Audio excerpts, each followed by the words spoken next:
Sa aking pagtanda, unawain mo sana ako at pagpasensyahan.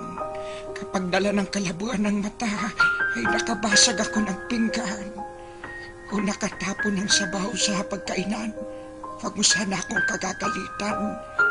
Paramdami ng isang matanda. Naawa ko sa sarili ko sa tuwing sinisigawan mo ako. Kapag mahina na ang tenga ko at hindi ko maintindihan ang sinasabi mo, huwag mo naman sana akong sabihang bingi. Pakiulit na lang ang sinabi mo, pakisulat mo na lang. Pasensya ka na, anak. Matanda na talaga ako. Kapag mahina na ang tuhod ko, pagtiyagaan mo sana akong tulungang tumayo. Katulad ng pag-alalay ko sa iyo nung nag-aaral ka pa lamang lumakad. Pagpasensyahan mo na sana ako. Kung ako man ay nagiging makulit at paulit-ulit na parang sirang plaka, basta pakinggan mo na lang ako. Huwag mo sana akong pagtatawanan o pagsasawaang pakinggan. Natatandaan mo pa ba, anak, nung bata ka pa? Kapag gusto mo ng lobo, ay paulit-ulit mong sasabihin yon.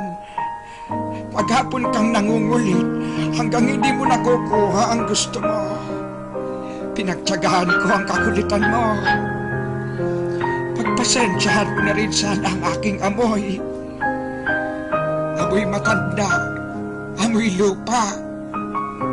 Huwag mo sana akong piliting maligo. Mahina na ang katawan ko. Madaling magkasakit kapag nalamigan. Kaya wag mo sana akong pandirihan. Natatandaan mo nung bata ka pa.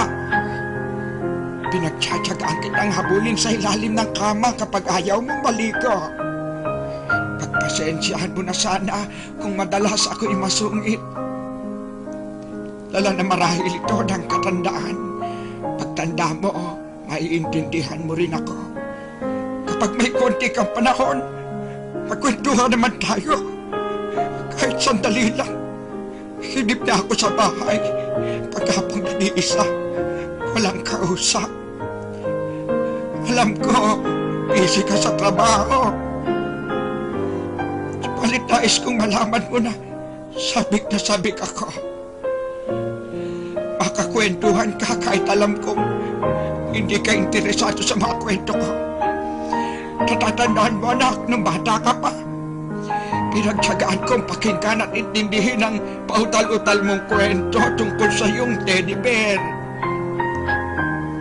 At kapag dumating ang sandali na ako'y magkakasakit at maratay sa banig ng karamdaman, huwag mo sana akong pagsawaang alagaan. Pagpasensyahan mo na kung ako man ay maihi o matubi sa higaan. Pagtiyagaan mo sana akong alagaan sa mga huling sandali ng aking buhay. Total, hindi naman ako magtatagal. Kapag dumating ang sandali ng aking pagpanaw, hawakan mo sana ang aking kamay at bigyan mo ako ng lakas sa loob na harapin ang kamatayan. At huwag ka mag-alala. Kapag harap ko na ang Diyos na lumikha, ibubulong ko sa Kanya na pagpalain ka sana.